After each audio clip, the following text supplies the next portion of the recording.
What's up, everyone? Welcome back to another episode of the 1% Club podcast. I'm your host, Tawfiq. And I'm your host, Andrew Lee. And today we have a special guest. We're joined by founder and CEO of Other Home, Elana Hearse. Hey, Elana, everybody. thank you so much for joining. Thanks for Elana. having me. Thanks for joining us. Yeah, our pleasure. High level, what do you do and what are you currently working on? There's a reason why we have you on the episode, obviously. Great question. First and foremost, I've been a Toronto real estate broker and executive for 20 years. And that kind of led me to my current venture, which is the founder and CEO of otherhome.ca. Essentially, we are an innovative property technology company that makes vacation home ownership profitable, affordable, and manageable for everybody. And how we do that is we take our experience and we do a lot of due diligence in very stable, affordable, and high return markets. And we can basically get people in through whole ownership or through our proprietary co-ownership legal structure. That's not a timeshare, by the way, before I lose anybody. Everybody gets property title. So what's the difference? With timeshare, you don't get property title. Yeah, great question. So timeshare, huge markups. You don't get any property title. You also will get less time, usually 1 to 2 weeks a year. Whereas with us, you get at least 6 weeks per year, and you can capitalize on short-term rental income. Also, obviously, enjoy the property, use the property. You just typically get more flexibility, and it makes it more liquid when you have the property title. Or liquid, sorry. Yeah. So for this type of ownership, it is an actual ownership. That's right, yeah. So we have a max of 8 people on property title. But, it could be less depending on how much capital an investor wants to put in. If they want to buy more than one share, they can absolutely do that. So you could have 3, 4, 5, but it's a max of 8. So we'll broker the deal, and then we also do the asset management and streamline all of that through our proprietary technology. Is there a reason why you chose on the number 8? So in order to get all the usage fair for all the owners, because for rental income and just for usage, you want to make sure that everybody gets a fair amount of peak weeks and non-peak weeks in whatever area they've purchased in. So 8 was just the best number that we could use to make the calendar fair for everybody. Yeah. And you said that each share essentially grants you 6 weeks out of the year. 6 weeks out of the year, and owners can do whatever they'd like with that. They could use all of them, rent them all out, or mix and match rent and usage. So we have an owner portal in our technology. They very simply go into the app, whether it's the mobile app or the web app. We have the entire calendar and everything built in there. They can manage all their usage, their maintenance requests, and they can pull up all their financial reporting and all their audit trails on their properties. Okay, so this actually sounds a lot similar to some of the vacation type properties that we've actually worked on. Like Free Developments is actually doing a couple of these similar types of projects where they have ownership of the unit, usually obviously one owner rather than having an 8-person, so it's less affordable in that sense. Yeah. But throughout the year, essentially, they have like a hotel program. Yeah. So slight differences with that. That system has actually been around for 30 years. Same thing with timeshare. That's considered fractional real estate. A little bit of a different legal structure with those. So typically, those are registered as a not-for-profit corporation. And then basically people just own a share in the company that owns the entire build-out. Somewhat similar, I guess, to a multifamily structure, whereas with us, we have a separate title and for every single unit and separate corporation for every single unit, and the owners are tied to that unit in particular. Yeah. Essentially, it's having almost a condo board for each unit. That's right. Yeah, it's kind of like that. It's just less people you're sharing with. It's just easier on the exit, easier to get things done. That's another question a lot of people ask us is, well, how do you exit on something like that, right? And the beauty is now that you have property title, you can exit quite easily. You don't need the other co-owners' permission to sell your share. And it's basically put through like any other regular real estate transaction. So what we would do at the time of selling is we would just do a current market assessment of the property like we do today. And then we would divide it by their proportionate share. And they can sell it to the other owners. They can sell it through a realtor, or they could sell it privately. Most MLS systems do have a category for these types of structures that are separate from timeshare. So It's actually a lot easier than people think. They immediately kind of get intimidated. They think co-ownership, oh my God, but it's actually a lot more simple than people think when you've had somebody already put together the legal structure for you. And then in terms of the actual title, like legal-wise, is this like a comments and tenant type of ownership or? So they're basically shareholders in actual corporations. So we set up a new corporation in each property, and then they would just be shareholders with each other. And then, we have an appointed administrator just to kind of oversee everything, which is my company. We don't actually get any title ownership. It's just legally when you have a corporation, you have to have an appointed administrator to kind of oversee everything. So that's what we do. It's part of our asset management. So for the actual unit itself, the owner is the corporation.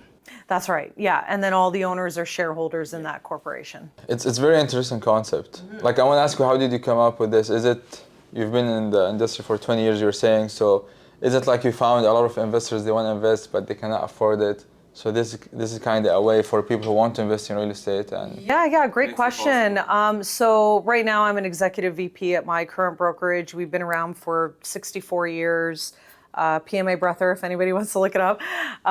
We're primarily a new homes listing brokerage, but I've been in resale for many years as well. And prior to my position here, I was a resale manager at quite a large brokerage, Spectrum Realty. I'm sure lots of people have heard of it. I was the resale manager there for 7 years. And there I was managing about 220 agents and doing all the training and things like that. And I just started looking at all the economic data because I'm a deep diver when it comes to data. And I just saw the affordability issues coming down the pipe, not only with immigration, but just because of our policies and the state of our economy. And it's not looking to let up anytime soon. So me, having many years of experience in international real estate, I said, what can I put together that kind of makes sense, that would give people the opportunity to earn good cash flow positivity, but also have such a low buy-in that they could sleep at night. Like first-time home buyers can get into the market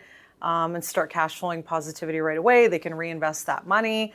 It gives investors the opportunity to have more diversification, which is obviously huge and less capital invested, right? And it also provides them lifestyle benefits because you can use and enjoy the property, obviously, and create memories. I've met a lot of investors and buyers that put a value on that, not just the monetary aspect as well. So that's kind of how it got started. And I just have a ton of legal experience, so I was able to put that together. And then I met with my partner, Payam, who's also a founder and he's CTO, and he was able to code everything. So it just kind of all came together in that way. And we just started talking to more people internationally and started realizing that there's so many more affordable markets that are incredibly more profitable and require so much less capital than here, where Canadians and Americans have been purchasing for over 50 years. I mean, the owner of my brokerage and his father, they've always owned in Florida. Probably his father is passed now, so, and the owner is an elderly man. So that's quite at least 50 years that they've been investing there. And both of them said that by far, Florida is the best real estate investment. so that was going to be my next question. Where do you guys target? So Florida primarily is the main market we're working in right now, and also the Mexican Mayan Riviera. They just have so much coming down the pipe, but there is so many people that currently own there that are actually earning these revenues. So that's actual hard data. Like for instance, I have a client, we got him a villa for 1.2 there about 5 years ago. And he's grossing just on the rental income about $250,000 USD a year. 250,000. Yeah, a year. And he's been doing that since he purchased. And it's just going up and up and up from there because, as I've explained to you guys, they have the new international airport. That started in December. That's in Tulum you're talking That's about. in Tulum, yeah, which is a main market that we work, Playa del Carmen, a little bit in Cancun, but we find the more attractive markets right now are Tulum and Playa del Carmen, just because they're developed enough now that you can get the rental income and enjoy the property, but they have so much coming down the pipe over the next 1 to 2 years.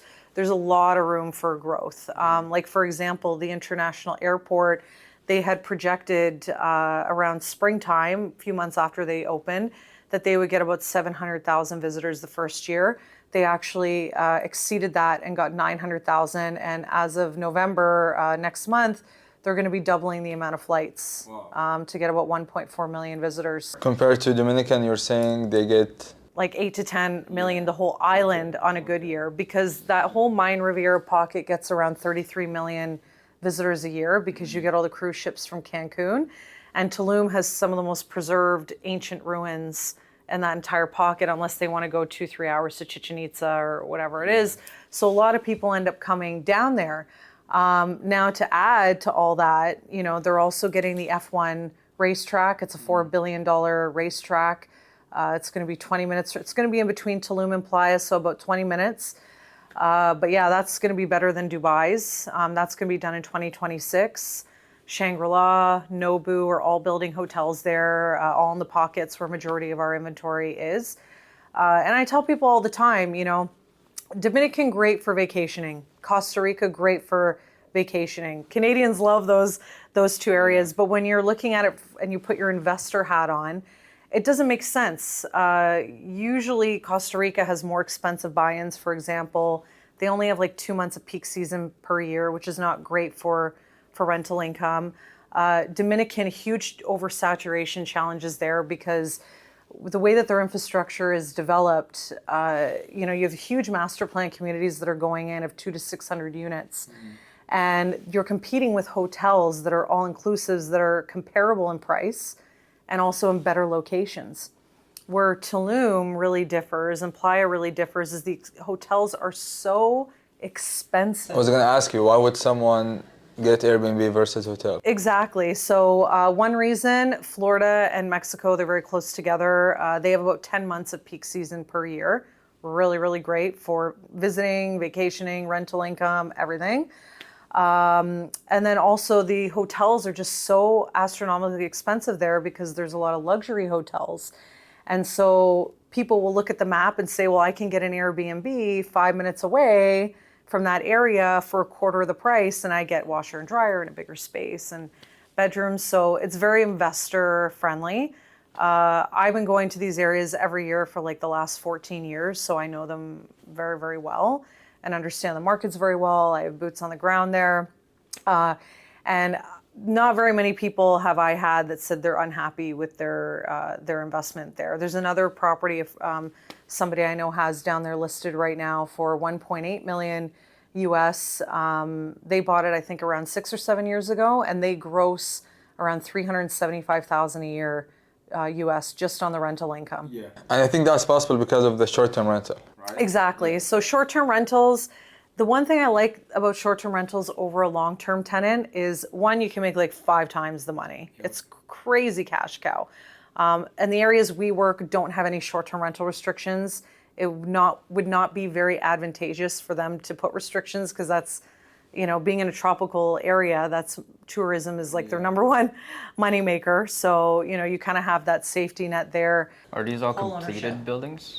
So we primarily work in pre-construction just because you get a lot more flexibility with the build out and the sales process. However, if somebody already has their group assembled of 8 owners, we can apply our structure to any property, whether it's existing or pre-construction.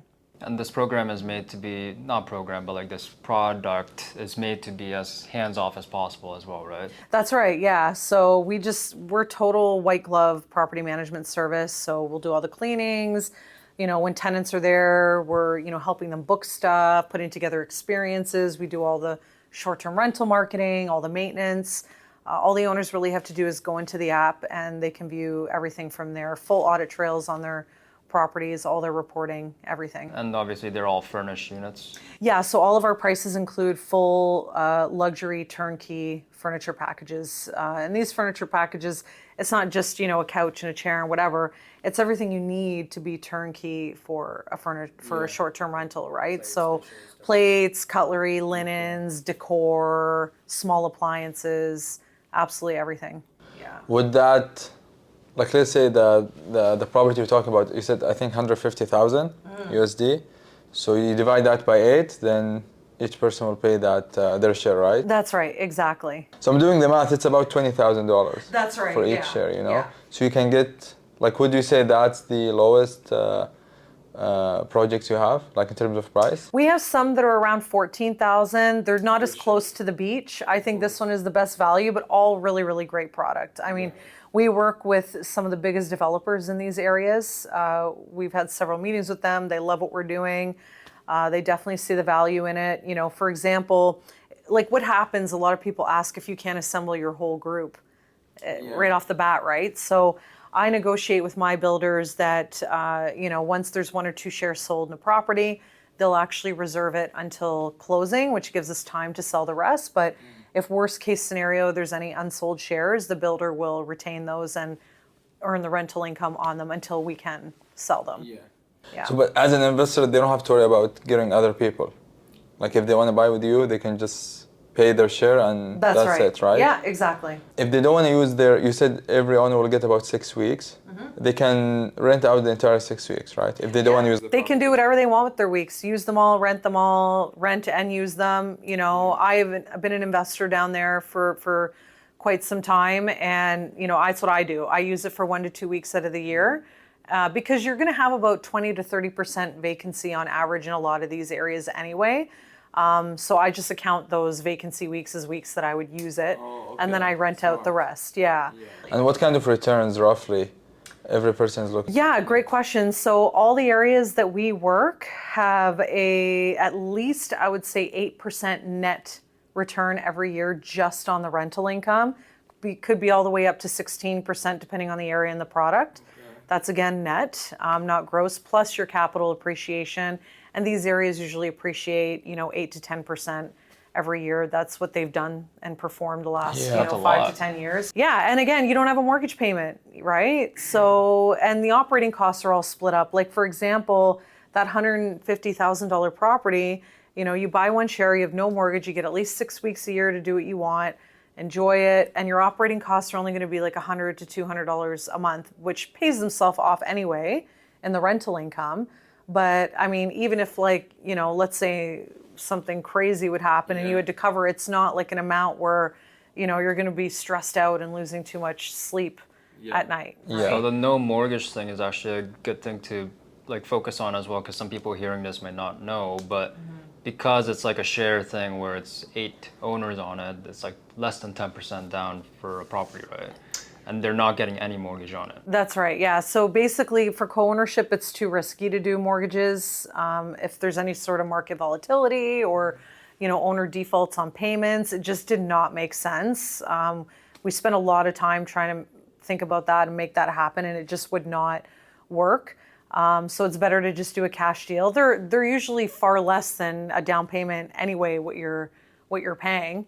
But if somebody wanted whole ownership, we do have financing options with Canadian lenders and local lenders in the area if you put 30% down, if anybody is interested. But for co-ownership, absolutely no financing. It's too risky and it complicates the paperwork. It is complicated because also because I know a lot of people thought about this idea to do it here, but here obviously it's not possible because properties are all around 1 million. Yeah. So most of the cases you need a mortgage. And the closing costs are crazy. Also closing costs, that's another thing. And the rules here with the Airbnb and the long-term tenants, it just doesn't make any sense. And then also if you have other partners in the property and someone wants to pull out, and you have a mortgage, then like you have to re-qualify with the lender. Disaster. So, Total disaster. It is disaster and too complicated. Yeah. But I was gonna ask you, so I'm sure someone will ask, so other than their down payment they will pay, you said it will include the furniture. What about closing costs? Closing costs are additional, but those are usually split too. That varies by area. I would say on average they're anywhere from, you know, $1,500 to $3,000 to $4,000 US. So it's nothing crazy like that, like no, here. No. Like property tax, you know, on a whole house in Tulum, Mexico is like $250 a year. What are the other tax implications with somewhere like buying in Tulum? Yeah, so some of the tourist locations, they do have what's called like a VAT tax. A lot of like major city centers across Europe and whatever. I'm sure anybody who's rented an Airbnb, they see a little thing for VAT tax on there. You do have to collect that and then pay it to the government. It could range anywhere from 4 to 6%, but usually the tenants are paying that once they do the booking. The only other tax implications you do have to think of is you really want to make sure you work in a market that has a tax treaty with Canada. All of our markets we work in do have a tax treaty with Canada. What does that mean? It means you'll pay local tax, and then once you file everything in Canada, you will only pay the difference on the income or the capital gains tax, and you will not be double taxed. A lot of countries where you don't have a tax treaty with Canada, you will actually get double taxation. But Mexico and Florida, because we're all part of North America, don't have that. Yeah. Obviously, you need to work with an accountant if you're doing any sort of investments. Totally, yeah. You always need an accountant. Big disclaimer there, yeah. Yeah. So what are the main markets you guys work in? So Florida, Mexico, we do have product in Muskoka and Severn here because those are the last areas that don't have restrictions. Yeah. But they are quite costly, and affordability is a huge thing right now. So our most popular markets are Florida and Mexico, but we do have properties in Turks and Caicos, and I have done regulatory due diligence, and we do have the capability to scale across Europe and across the US, which we will do in due time. Yeah, that's really exciting. Yeah, no, it's good. And, all the data is there. I read so many articles on fractional real estate and co-ownership, and on a global scale, they said about 63% of millennials now that with our affordability crisis have shown more of an interest in fractional real estate and co-ownership real estate in the last 5 years than they ever have, and it's continually getting more traction every year when they look at the data. For some people, that's their only option. And that's exactly what's going to happen. Everybody wants whole ownership, of course, but what are you going to do if you're a first-time home buyer and you're in a country where they're not driving prosperity fast enough to offset the inflation costs? As much as everybody wants their own property, they might not be able to get in. And then if they wait too long, it'll be really unachievable. So they're going to be priced out. Exactly. So if they can get in, like I always say, our product is really good for first-time home buyers just because it gives them an opportunity to get in, start making that cash flow positivity, reinvest that money, either buying more shares or maybe putting it into another investment and saving up for a principal residence, whatever their investment goals are. And then they can also enjoy the property, which is huge. And investors, they make very good returns and get very good diversification with less capital. So, is there a minimum a period of time they have to hold on to the property? After it closes, they have to hold for 1 year, and then they can sell. Yeah. Are there any type of warranties after the building is closed? They typically don't have anything like carry-on, but what we typically put in the agreement of purchase and sale is we do have like a certain set period of time. Depending on the builder, it could be anywhere from 30 to 90 days, where after closing, someone would go down there and do an inspection and make sure everything was delivered properly. And if they need to fix anything, you would just report it within that time and they would have to come and fix it. So usually it takes 6 to 12 months to build?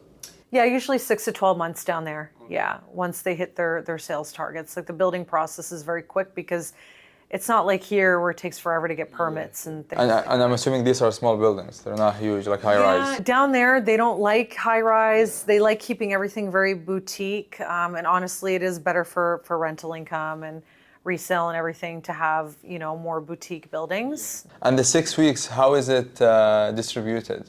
Like, do they get to choose their 6 weeks, or is it distributed equally between all owners? Yeah, so we actually have a calendar that we've developed that they choose in packages. So there's weeks in the packages. They can see what weeks are in each package. Okay. So it's done on a first come, first serve basis. But every package has a fair share of peak weeks, non-peak weeks, and holidays. So it doesn't matter which one you select, you're still going to get a fair share for the rental income and the usage. We also allow owners to swap weeks between each other if they both choose to. So there is some flexibility there as well. Also, one more thing I want to talk about. I think you mentioned one time, if they don't want to use their weeks, they can exchange it with something else. I'm glad you brought that up. So we are an official partner of Third Home. They're an American company. They're the largest global property exchange partner in pretty much the world. So our owners, it's not mandatory, but it is an option. They can exchange unused time at their current place for time in Third Home systems. So they have I think now it's like over 16,000 properties in over 100 countries around the world. And that's properties, that's hotels, that's yachts, all that you can exchange. Third home. Through Third Home, yeah. And we get exclusive partner benefits. So if anybody is interested, feel free to reach out to us, and you can definitely take advantage of those sign-up benefits. You know, they'll waive the sign-up fee, things like that. And they work with all the major hotel chains. So like Four Seasons, One Hotel, Ritz-Carlton. Yeah. I love it, yeah. Because most investors, like, they have their own jobs, their own thing, and they just have extra money they want to invest, so they don't want to have another part-time job. Yeah, exactly. That's where we come in. Yeah, exactly. So same thing when they come to us and they want to invest. I mean, I ask them, like, how involved do you want to be? Like, some of them, they want to do flipping, but then they don't want to be involved. They I don't was like, wanna do bro, the you work. can't do flipping. Yeah, Like, that's a yeah. full-time job. Yeah. Or even just having a property and you want to be the landlord, that's also like a part-time of job. work, yeah. So especially if you have multiple properties. Yeah, So yeah. if you don't want to be involved, then like you have to know what to choose. 100%. Yeah, every investor has different needs, you know. So yeah, it's really good to obviously pinpoint exactly what their needs are. But we are definitely really good for someone who wants a more passive investment and likes vacations. Yeah, like vacations, more passive and affordable. I think these are the main points. Totally. And I mean, these areas have some of the best beaches in the world. Like if you like, you know, white sand, super turquoise water, like Tulum and Playa, for example, they're also one of the top scuba diving destinations in the world. And they're one of the only places I've seen that is really good at accommodating all different types of visitors. Like if you're single or going for a business trip, you can do that. They have a PGA golf course like 20 minutes from there with the country club. That's your thing. That's my thing. Yeah. It's like, it was voted by TripAdvisor. It was their #1 best course for 2024. Their PGA course there, yeah, because they have some holes that are right on the ocean and whatnot. So, but yeah, or if you like you're going with a group and you want a little bit of like a party, they have that. You know, if you're going with like your family, you want things like beach clubs and other things to do with your kids, you can do that. So I guess if any realtors, people want to come in contact with you, what's the best way? Email me at Elana, ELANA, at otherhome.ca. Awesome, yeah, that was great. Thank you so much for coming. Really good. No worries. Thank you for having me. Yeah. Absolutely, yeah. Thank you for making us want to go on vacation. Yeah, It's close to that time, you know, Yeah, it's it getting is. colder. People are thinking about it and, you know. yeah. Awesome. Thank you guys so much for watching, and we'll see you in the next one. See you in the next one.